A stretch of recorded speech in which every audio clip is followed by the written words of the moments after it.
નાણાં શ્રી ટી નટરાજન, અગ્ર સચિવ શ્રી સંજીવ કુમાર, આપ સૌ પ્રેસ મીડિયાના મિત્રો, સૌને મારા નમસ્કાર.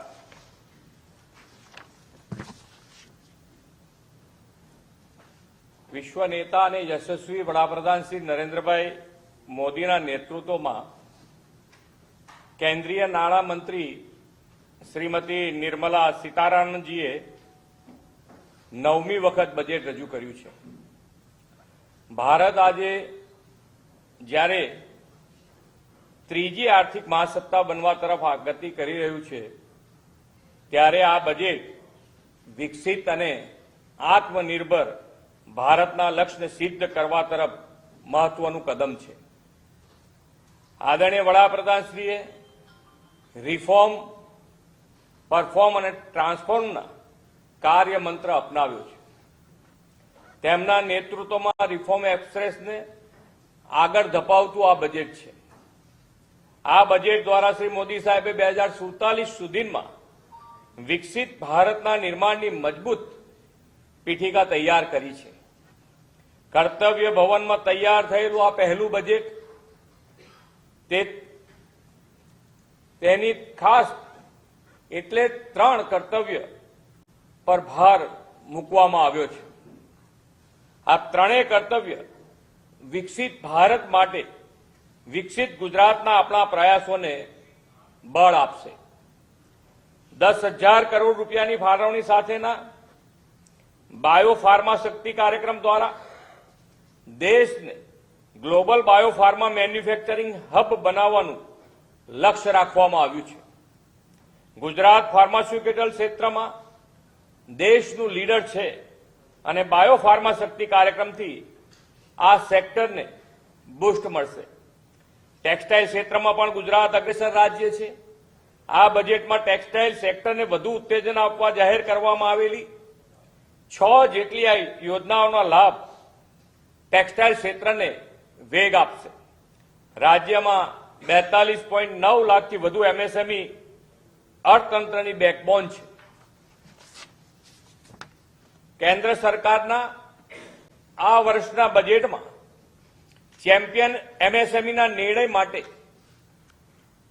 નિર્માણ માટે 10,000 કરોડના એસએમઈ ફંડની જાહેરાત કરી છે. તેનાથી એમએસએમઈ સેક્ટરને સીધો લાભ મળશે અને લિક્વિડિટી વધશે. ધોલેરાને ડિફેન્સ મેન્યુફેક્ચરિંગ અને એરોસ્પેસ સેક્ટરમાં હબ બનાવવા માટે પણ રાજ્ય સરકાર પ્રયાસરત છે. ડિફેન્સ ક્ષેત્રે આ બજેટમાં કરવામાં આવેલી 7.8 લાખ કરોડની માતબર ફાળવણી અનેક નવી તકોનું સર્જન કરશે. ગુજરાત 4 સેમિકન્ડક્ટર પ્લાન્ટ સાથે દેશનું સેમિકન્ડક્ટર હબ બનવાની દિશામાં આગળ વધી રહ્યું છે. આ બજેટમાં જાહેર થયેલ ઇન્ડિયા સેમિકન્ડક્ટર મિશન 2.0 નો લાભ રાજ્યના આ સેક્ટરને મળશે. આઈએસએમઈ 2.0 ના પરિણામે ધોલેરા અને સાણંદમાં આવનાર દિવસોમાં હાઈટેક ઇકોસિસ્ટમ વધુ મજબૂત બનશે. પીએમ ગતિશક્તિથી ડીએમઆઈસી ફ્રેટ રૂટમાં નેટવર્કથી લોજિસ્ટિક સપોર્ટ સુદૃઢ થયો છે. પૂર્વના દાનકુનીથી આપણા ટેક્સટાઇલ સિટી સુરત સુધીના નવા ડેડિકેટ ફ્રેટ કોરિડોરથી રાજ્યના વ્યાપાર, ઉદ્યોગ અને ઉત્પાદન ક્ષેત્ર માટે ઝડપી લોજિસ્ટિક સેવાઓ મળતી થશે. આ બજેટમાં ઇન્ફ્રાસ્ટ્રક્ચર અને રેલવેના વિકાસ ઉપર પણ ખાસ ભાર મૂકવામાં આવ્યો છે. રેલવે બજેટમાં ગુજરાતને 17,366 કરોડની માતબર ફાળવણી કરવામાં આવી છે અને અત્યારે પણ રેલવેના 1,28,748 કરોડના પ્રોજેક્ટો અત્યારે હાલ કાર્યરત છે. રાજ્યના શહેરો વડાપ્રધાનશ્રીના માર્ગદર્શનમાં ગ્રોથ હબ બન્યા છે. આ બજેટમાં 5 લાખથી વધુ વસ્તીવાળા ટીયર 2 અને ટીયર 3 શહેરોને સિટી ઇકોનોમિક રિજિયન તરીકે વિકસાવવાની જાહેરાત કરવામાં આવી છે. આના પરિણામે આપણા મોટા શહેરની સાથે નાના શહેરોનો વિકાસ પણ વેગવંતો બનશે.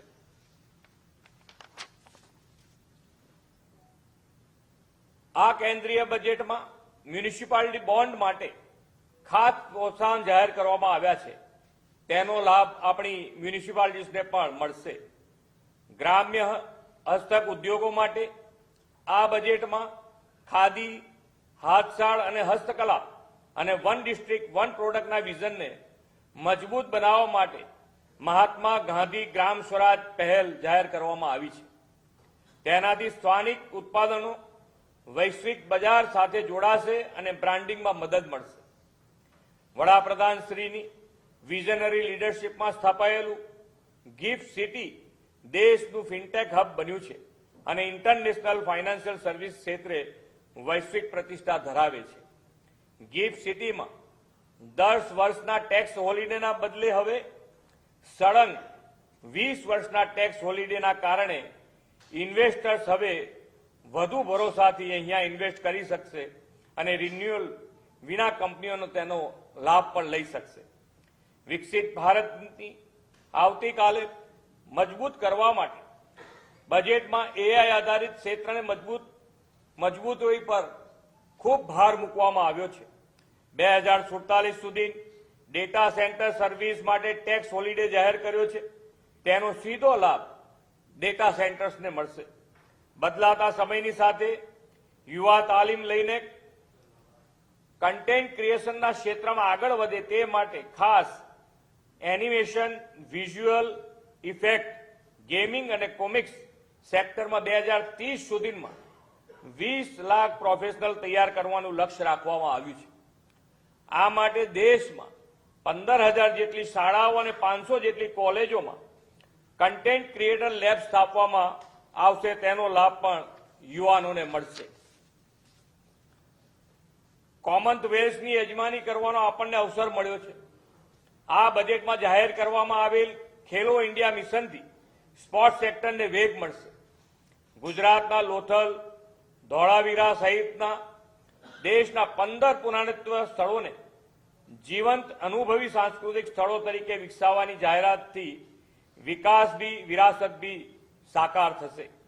સાથે જ આઇકોનિક ટુરિઝમ પ્લેસ પર 10,000 જેટલા ગાઈડ તૈયાર કરવાની જાહેરાત થઈ છે. પરિણામે આપણા આઇકોનિક ટુરિસ્ટ પ્લેસ પર સ્થાનિક યુવાનો માટે રોજગારીના અવસર ઊભા થશે.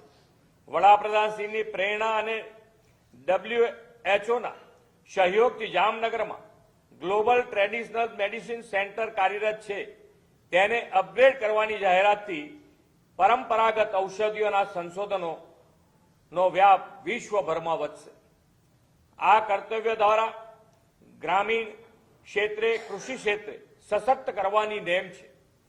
નેશનલ ગ્રોથમાં ગુજરાતના મહત્વપૂર્ણ યોગદાનને ધ્યાનમાં લઈને 16મા નાણાં પંચ અંતર્ગત સેન્ટ્રલ ડિવોલ્યુશન 3.48 થી વધીને 3.75% કરવામાં આવ્યું છે.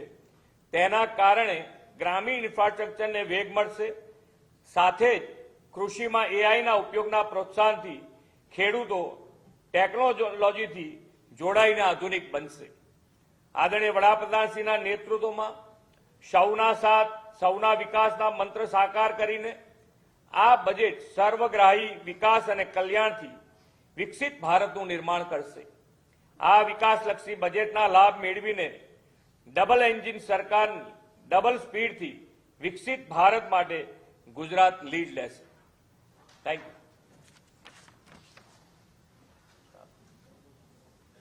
આભાર.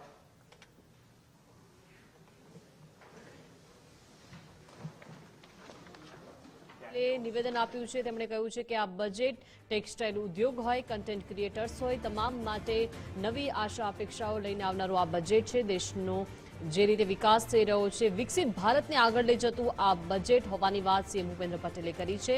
આ સાથે જ એમએસએમઈ સેક્ટરને સીધો જ લાભ આ બજેટના માધ્યમ દ્વારા મળશે તેવી પણ વાત તેમણે કરી છે. રેલવે માટેના અનેક પ્રોજેક્ટ હાલમાં કાર્યરત હોવાની પણ તેમણે વાત કરી છે અને મોટા શહેરની સાથે નાના શહેરોનો પણ વિકાસ વેગવંતો બનશે તેવું પણ કહ્યું.